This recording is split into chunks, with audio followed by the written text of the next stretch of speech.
Shalom, selamat pagi, jemaat yang kasih Tuhan. Happy Mother's Day untuk ibu-ibu sekaliannya. Bapak Ibu, hari ini kita belajar dari Amsal 31 yang tadi sudah dibacakan oleh Saudara Edward. Amsal 31 ayat 10 hingga 31. Dari perikop ini kita melihat sebuah kriteria, sebuah gambaran dari firman Tuhan tentang seorang istri yang cakap, atau dengan kata lain seorang ibu yang berkenan, atau yang ibu yang dipanggil oleh Tuhan di dalam kehidupan kita. Bapak Ibu yang dikasih Tuhan, apa yang menjadikan seorang wanita itu disebut sebagai seorang caring mother atau nurturing mother? Apakah seorang ibu dikatakan seorang ibu yang caring apabila ia bisa menjalankan semua tugasnya dengan baik dan benar? Atau apakah seorang ibu dikatakan seorang ibu yang caring apabila dia bisa menghasilkan atau melahirkan anak-anak yang berhasil dalam kehidupan mereka? Ada seorang suami ketika melihat anaknya nakal, sulit diatur, sulit dikontrol, dengan marah kepada istrinya. Ibu macam apa kamu melahirkan anak-anak seperti ini? Nah, Bapak Ibu yang dikasihi oleh Tuhan, ada beberapa pendapat tentang kriteria seorang ibu yang caring, atau ibu yang dikatakan sebagai ibu yang berhasil atau yang baik. Ini saya baca dari majalah Femina. Tahu dulu di Indonesia ada majalah Femina ya. Sekarang udah tutup, udah nggak ada. Itu saya baca kalau nggak salah 2010 atau 2011 ya. Beberapa kalimat mengatakan kriteria ibu yang baik atau ibu yang caring. Pertama, tidak pernah membuat makanan dari bahan-bahan kimia yang instan. Kedua, langsung datang bila salah seorang anggota keluarga berteriak, "Ibu!" langsung hadir. Ketiga, tahu dengan tepat baju mana, seragam mana yang harus dikenakan setiap anak setiap harinya. Kita tahu di Indonesia ya, anak-anak seragamnya itu nggak seperti di sini. Di sini kan setiap minggu, setiap hari mungkin sama. Di Indo itu beda-beda.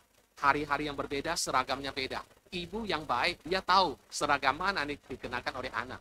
Kalau anaknya satu, mungkin nggak masalah.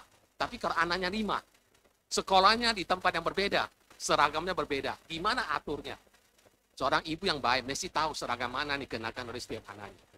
Keempat, selalu berada di rumah bila Anda menelepon. Kelima, tidak pernah berbicara dengan nada yang emosional. Keenam, tidak pernah menyusul ke sekolah untuk membawakan bekal bagi anaknya, karena ia lupa menyediakannya bagi sang anak di pagi hari. Ketujuh, selalu hadir pada setiap acara anaknya di sekolah. Kedelapan, makan banyak seperti anaknya, namun tetap langsing. Bapak Ibu Saudara, ketika kita melihat kriteria seperti ini, mungkin ibu-ibu akan berkata, capek deh. Betapa beratnya kriteria untuk menjadi seorang ibu. Nah, Bapak Ibu yang dikasih Tuhan, menjadi seorang ibu itu memang bukan sebuah panggilan yang mudah. Ada beberapa alasan. Pertama, Saudara, menjadi seorang ibu adalah suatu pekerjaan yang susah. Saya ulangi, menjadi seorang ibu itu adalah pekerjaan yang susah. Yang sudah menjadi ibu atau yang punya ibu bisa merasakan. Menjadi seorang ibu itu pekerjaan yang susah. Saudara, seorang wanita karir menghadiri sebuah resepsi pernikahan. Dia kelihatan gelisah menunggu selesainya acara seremoni pernikahan itu. Sambil sebentar-bentar dia melihat jamnya. Akhirnya dia memutuskan untuk mengisi waktu dengan berbicara kepada seorang ibu muda yang ada di sampingnya, yang sedang menggendong anaknya. Lalu ibu wanita karir ini berkata, "Saya harap acara seremoni ini cepat selesai." Lalu ibu yang sedang menggendong anaknya menjawab, "Apakah Anda sedang buru-buru?" Lalu wanita karir berkata, "Iya, saya ada appointment penting dengan seorang klien penting sebentar lagi." "Oh, pekerjaan apa yang Anda lakukan?" tanya wanita muda yang sedang gendong anak itu. "Oh, saya seorang manajer pemasaran." Oh, lalu wanita karir ini bertanya kepada ibu muda yang sedang gendong anaknya, "Apa pekerjaan Anda?" "Oh, saya nggak ada, saya tidak bekerja, saya hanya urus anak." Nah, Bapak Ibu Saudara, jawaban dari ibu yang sedang menggendong anaknya ini seolah-olah menggambarkan pekerjaan mengasuh anak itu pekerjaan yang mudah. Rasanya sebagai wanita karir manajer pemasaran itu lebih lebih prestisius daripada menjadi seorang ibu. Ini keliru. Bapak Ibu Saudara, tidak ada pekerjaan dunia ini yang stamina secara fisik, emosional, pikiran, segala, sosial, dan segala hal untuk menjadi seorang ibu. Pekerjaan seorang ibu itu ada pekerjaan yang susah, yang melelahkan, yang makan hati, capek hati, dan seringkali menimbulkan rasa takut ketika kita gagal menjalankan panggilan itu. Kalau seorang wanita menginginkan suatu kehidupan yang mudah, maka jangan menikah. Kalau kita ingin menjalani sebuah kehidupan yang mudah, jangan punya anak. Karena ketika punya anak, kita diberikan sebuah tanggung jawab, pekerjaan yang tidak mudah, yaitu menjadi seorang ibu. Kedua, saudara, kemampuan seseorang untuk menjadi seorang ibu itu bukanlah kemampuan alamiah. Kemampuan untuk menjadi seorang ibu itu bukan kemampuan alami. Pada naturnya manusia itu bersifat egois, mementingkan diri sendiri, tidak mau berkorban. Pada dasarnya seorang ibu tidak memiliki sifat-sifat alami seperti itu, yang membuatnya dengan senang hati membersihkan muntahan anaknya. Kadang-kadang anak udah dikasih susu, dikasih makan, dia tiba-tiba muntah. Ibu harus membersihkan. Dan juga bukan pekerjaan alami, kemampuan alami seorang ibu membersihkan kotoran dari anak-anaknya. Atau menghisap ingus dari hidung anaknya. Pernah hisap ingus anak? Waktu saya 2 anak kecil, kadang-kadang suka pilek. Kalau mereka udah pilek, mereka nggak seperti kita. Kalau kita pilek, kita tinggal Anak kecil nggak bisa. Kita cuma bisa lap, tapi lap yang keluar aja, yang di dalam nggak bisa. Cara paling gampang untuk menolong mereka bisa nafas lebih baik, caranya dihisap. Jadi kita pokoknya ditidurin, kita pegang hidungnya, kita hisap, ya kayak makan cendol gitulah ya, asin-asin itu. Ya, itu tidak bisa dilakukan oleh orang lain, hanya ibu atau orang tua yang bisa melakukan demikian. Seorang ibu dia bisa membedakan, ini anak sedang nangis, itu nangis karena dia lapar, nangis karena poponya basah, atau nangis karena dia ngantuk. Hanya ibu yang bisa membedakan suara seperti itu. Pertanyaannya adalah, dari manakah kemampuan-kemampuan itu? Kemampuan itu bukan sesuatu yang alamiah, tetapi kemampuan-kemampuan itu diberikan kepada seorang wanita ketika ia menjadi seorang ibu. Kenapa saya mengatakan kemampuan-kemampuan ini bukan kemampuan alamiah? Karena kemampuan-kemampuan pekerjaan-pekerjaan seperti ini tidak mungkin dilakukan oleh seorang perempuan biasa. Apalagi seorang gadis remaja yang setiap minggu harus mandi susu 2 kali atau 3 kali. Yang manicure, pedicure, segala macam perawatan itu. Suruh dia mengurus anak dengan segala bebannya. Nggak mungkin. Percayalah nggak mungkin. Kalau ada wanita yang biasa yang selalu menjaga bodinya, wangi tubuhnya untuk melakukan semua pekerjaan itu. Kalau ada, potong telinga ayam. Nggak ada. Nggak ada yang mau berkorban untuk itu. Tapi ketika dia sudah menikah, wanita ini kalau dia sudah menikah, dan ketika dia sudah punya anak, maka secara otomatis kemampuan itu dikaruniakan kepada. Itu pun tidak semua orang bisa melakukan. Ketiga sekarang, pekerjaan seorang ibu itu tidak selalu menyenangkan. Kita mengatakan sebagai orang tua itu ada momen yang bahagia ketika kita punya anak, membesarkan anak dengan jerih payah. Tetapi pekerjaan seorang ibu itu tidak selalu menyenangkan. Memang ada banyak hal yang menyenangkan ketika kita punya anak. Tapi tidak selalu pekerjaan membesarkan anak itu menyenangkan. Kalau pekerjaan rumah tangga merupakan suatu aktivitas yang memberikan kepuasan besar. Kalau terkurung di rumah setiap hari, setiap waktu bersama dengan anak-anak kita yang masih kecil, itu adalah masa yang paling bahagia. Kalau itu paling memuaskan kita. Mengapa? Contoh di Indonesia, ada punya anak, lalu setiap anak punya pembantunya, punya susternya. Saya ingat jemaat saya dulu di Bekasi, ya, punya 3 anak, 3 suster pribadi. Untuk Yang anak pertama ada susternya, yang kedua ada susternya, yang ketiga ada susternya. Dan suster itu harus jaga anak satu-satu, nggak boleh campur-campur, ganti-gantian, nggak bisa. Karena setiap anak punya kebutuhan khusus, dia makannya, apanya beda. Ditangani secara khusus oleh suster yang khusus. Kalau seorang ibu, kalau pekerjaan seorang ibu menyenangkan, kenapa kita butuh pembantu-pembantu atau suster untuk membantu kita? Karena itu berat, tidak selalu menyenangkan. Ketika digendong, ketika dia lagi lucu-lucunya, ketika dia lagi tidur, liatin dia kayak malaikat lucu. Tapi ketika dia udah bangun, nah kita menghindar. Dia suster yang urus. Ketika dia tidur atau ketika lagi happy-happy baru kita gendong. Bapak-bapak juga sama. Gendong-gendong, sedikit susunya keluar muntah langsung. Sus. Tidak selalu menyenangkan. Ada momen menyenangkan, ada momen yang tidak menyenangkan, saudara. Yang menyenangkan itu apa? Yang menyenangkan itu kalau ada uang di dompet dan kita bisa kuliner, bisa ke kafe, bisa shopping. Betul nggak ibu-ibu? Ya, ada uang di dompet, bisa shopping, bisa kuliner, bisa ke kafe, ngobrol sama teman-teman, bisa berjam-jam. Saudara, ada cerita. Seorang wanita pergi shopping, kemudian di counter kasir, dia membuka tasnya untuk membayar barang-barang belanjaannya. Petugas kasir memperhatikan di dalam tas ibu itu ada sebuah remote TV. Ada remote TV. Dan dia penasaran kenapa ibu itu bawa remote TV di tasnya. Itu tasnya bermerek. Kenapa isinya ada remote TV? Lalu karena tidak tahan, akhirnya dia bertanya, apakah Anda selalu membawa remote TV bersamamu? Lalu ibu itu menjawab, tidak selalu. Tetapi karena suamiku menolak untuk menemaniku shopping hari ini, karena ada pertandingan football, maka saya membawa remote TV-nya. Maksudnya supaya suaminya balas dendam, supaya suaminya nggak bisa nonton TV. Dia bawa remote TV-nya. Oke? Petugas kasir tertawa sambil mengembalikan semua belanjaan ibu itu. Nah, kaget atas hal itu, wanita ini bertanya, mengapa Anda tidak memproses barang-barang pembelian saya?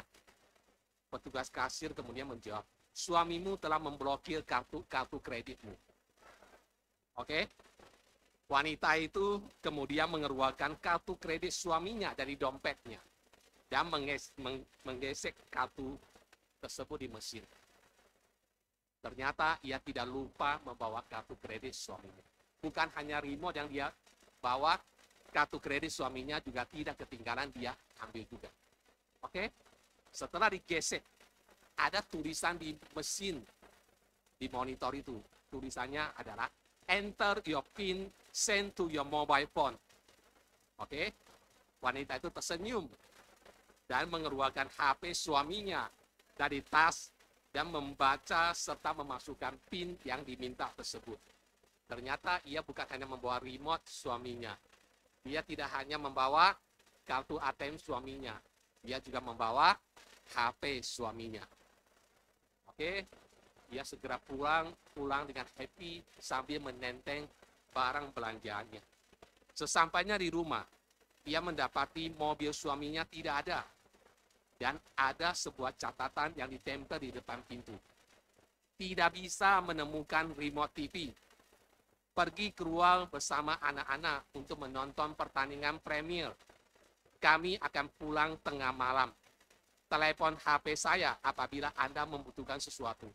Dan celakanya, suaminya dan anak-anaknya pergi sambil bawa kunci rumah. Jadi ibu itu sepanjang malam harus tunggu di depan sampai suaminya pulang, baru dia bisa masuk ke rumah. Keempat, ibu-ibu yang dikasih Tuhan. Jasa seorang ibu itu tidak selalu dihargai oleh keluarganya. Seorang ibu sudah melakukan segala macam tugas pekerjaan rumah tangga, tapi tidak selalu anggota keluarganya itu bisa menghargainya. Saudara, ada kisah, seorang ibu tidak tidur sampai jam 2 pagi. Kenapa? Karena dia menjahit gaun yang akan dipakai oleh putrinya besok hari, karena ada acara fashion show di sekolah. Sang putrinya berumur 13 tahun, ketika bangun pagi, maka gaun yang indah itu sudah tersedia. Berkat mamanya yang lembur tengah malam.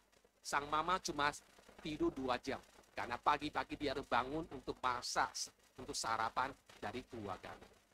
Siangnya ketika ibunya ini sudah siapin semua, sudah ngantuk, mau istirahat, putrinya telepon. Lupa kasih tahu, selain gaun, dia juga butuh sebuah jaket supaya bisa serasi, kompak dengan teman-temannya. Ibu itu kemudian sepanjang siang sampai sore mengurung diri di kamar untuk mempersiapkan jaket yang dibutuhkan oleh sang putri. Setelah itu, dia harus keluar untuk siapin sayur, masak makan malam untuk keluarga. Pada pukul 7 malam, si ibu teringat bahwa malam ini ada acara small group di gereja. Dan dia adalah pemimpin pujiannya. Oke, sang ibu segera mandi dan berpesan kepada putrinya yang sejak pulang ke sekolah ada di kamar sedang main komputer. Ibu itu berpesan bahwa makanan sudah tersedia. Nanti kalau papamu, adikmu pulang, kalian makan sama-sama. Dan tolong, kalau udah selesai makan, kamu bantu beresin meja, kamu bantu cuci piring. Lalu ibu itu pergi ke gereja ikut small group. 9:30 ketika dia pulang ke rumah, dengan tubuh yang sudah lelah, ngantuk. Ketika dia masuk ke dapur, ternyata meja masih berantakan dengan makanan yang ada. Dan piring-piring di wastafel itu belum dicuci. Capek deh. Itu. Dia sudah berkorban waktu untuk mengurus anaknya, melakukan semua yang diinginkan oleh anaknya. Tapi ketika anaknya diminta bantuan cuci piring, bersihkan meja, tidak ada yang tergerak untuk melakukan. Jasa seorang ibu tidak selalu dihargai oleh keluarganya. Nah, Bapak Ibu Saudara, sekalipun pekerjaan seorang ibu tidak mudah, sekalipun pekerjaan seorang ibu tidak selalu menyenangkan, sekalipun pelayanan seorang ibu itu tidak selalu dihargai, tetapi ketika kita membaca Alkitab dalam Amsal 31 dikatakan seorang ibu tetap dipanggil untuk bisa menjalankan tugasnya dan panggilannya sebagai ibu yang caring yang baik. Ketika kita membaca Amsal 31, maka di situ diberitahukan kepada kita ada kriteria seorang ibu yang bijaksana di hadapan kita. Seorang ibu yang baik, seorang ibu yang caring itu bukan dari soal tampak, bukan dari soal rupa wajahnya, tapi soal hatinya dan tanggung jawabnya. Dikatakan pertama, dapat dipercaya, ayat ke-11. Dia bisa dipercaya, dapat diandalkan, bertanggung jawab. Segala sesuatu yang dibutuhkan keluarganya sudah tersedia. Anak ketika pulang ke rumah, dia nggak akan takut, aku pulang ke rumah ada makanan nggak? Ada makanan nggak? Dia nggak usah khawatir. Dia pulang ke rumah, makanan pasti sudah tersedia. Karena mamanya sudah pasti menyediakannya. Dapat dipercaya. Kedua, dikatakan berbudi luhur. Ayat ke-12. Ia belajar dari kesalahan di masa lampau. Dan ia bertindak sesuai dengan prinsip firman Tuhan. Ia telah belajar tentang apa yang benar, apa yang salah, apa yang boleh, dan apa yang tidak boleh dalam pengalaman hidup. Ketiga, dikatakan ia produktif. Sekalipun suaminya sudah menyediakan apa yang dibutuhkan, tetapi dia juga tidak mau nganggur. Sekalipun dia sudah sibuk urusin rumah tangga, tapi ketika waktu senggang masih ada, dia juga melakukan sesuatu dengan tangannya. Dia juga mau berkarya. Dia tidak mau hanya mengandalkan suaminya. Dia juga mau berkarya, bersifat produktif dengan waktu. Keempat, dikatakan bijaksana, ayat ke-16 hingga 27. Kelima, dikatakan dia itu kuat. Dari sejak kehamilan, wanita sudah menunjukkan kekuatannya, menggendong bayi dalam perutnya selama 9 bulan. Sekali lagi, tidak ada pekerjaan yang membutuhkan stamina secara fisik, emosional, pikiran, sosial, dan segala hal. Selain panggilan atau pekerjaan seorang ibu. Kekuatan yang tidak ada tandingannya. Kemudian yang keenam, penuh dengan belas kasihan. Ayat ke-20. Ia berkecukupan, ia hidup cukup. Tetapi ia juga tidak menutup mata kepada kebutuhan orang lain. Ia hemat, tapi dia tidak pelit. Itu yang dikatakan di sini, saudara. Seorang yang penuh dengan belas kasihan. Dan yang terakhir, dikatakan ayat ke-30. Ia seorang ibu yang rohani, yang mengasihi Tuhan, yang takut akan Tuhan. Ia mementingkan hubungannya dengan Tuhan lebih dari apapun juga. Nah, ibu seperti ini, wanita seperti ini, Amsal 31 mengatakan, sangat diperlukan dan tidak bisa digantikan oleh apapun. Ayat ke-10 mengatakan, ibu seperti ini, siapa yang bisa mendapatkannya? Ia tidak bisa digantikan oleh permata atau barang berharga apapun. Kedua, dikatakan ia puas dengan hidupnya. Ayat ke-18. Wanita dengan kriteria seperti ini adalah wanita yang punya contentment dengan hidupnya. Dia tidak membandingkan suaminya dengan orang lain. Kenapa suami orang lain lebih ganteng daripada suamiku? Kenapa suami orang lain lebih sukses daripada suamiku? Tidak. Dia juga tidak membandingkan anak-anaknya dengan anak orang lain. Kenapa anak orang lain begitu pintar? Selalu dapat beasiswa, dapat pekerjaan yang bagus, dapat karir yang bagus. Kenapa anakku SMA aja tidak tamat, kuliah aja nggak becus, pekerjaan juga serabutan. Dia tidak membandingkan keluarganya dengan orang lain. Dia puas dengan apa yang Tuhan karuniakan kepada. Yang terakhir, dia menjadi suatu kebahagiaan bagi keluarganya. Ayat 28 hingga 29. Dia menjadi sumber kebahagiaan. Bapak Ibu yang kasih Tuhan, khususnya para ibu-ibu, firman Tuhan hari ini mengingatkan kepada kita. Sekalipun pekerjaan, tugas, panggilan seorang ibu itu tidak selalu menyenangkan. Sekalipun pekerjaan dan panggilan seorang ibu itu bukan sebuah kemampuan yang alami. Sekalipun panggilan dan pekerjaan seorang ibu itu tidak selalu dihargai. Tetapi Tuhan tetap memanggil kita untuk menjalankan panggilan kita. Bukan bersandar kepada kekuatan kita, tetapi dengan bersandar kepada kekuatan Tuhan. Selamat Hari Ibu untuk ibu-ibu sekalian. Mari kita berdoa. Terima kasih Bapa di surga untuk ibu-ibu yang Tuhan hadirkan di dalam kehidupan kami. Terima kasih Tuhan, tanpa mereka maka tidak ada kami. Kami berdoa kiranya Tuhan tolong. Ketika kami masih memiliki ibu yang ada bersama dengan kami saat ini.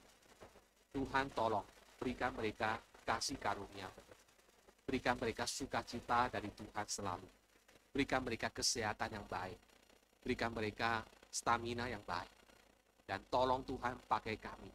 Supaya kami boleh menjadi anak-anak yang berbakti, anak-anak yang tahu membalas segala kebaikan yang pernah dinyatakan oleh orang tua, oleh ibu-ibu kepada setiap kami.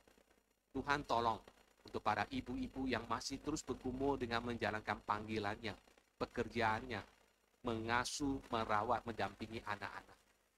Sekalipun itu bukan kemampuan alami, sekalipun itu tidak selalu menyenangkan, sekalipun tidak selalu dihargai, tapi Bapa kiranya Tuhan tolong supaya ibu-ibu kami boleh Tuhan mampukan, kuatkan untuk tetap menjalankan panggilan mereka. Terima kasih Bapa. Dengarkan doa kami dalam nama Tuhan Yesus kami berdoa.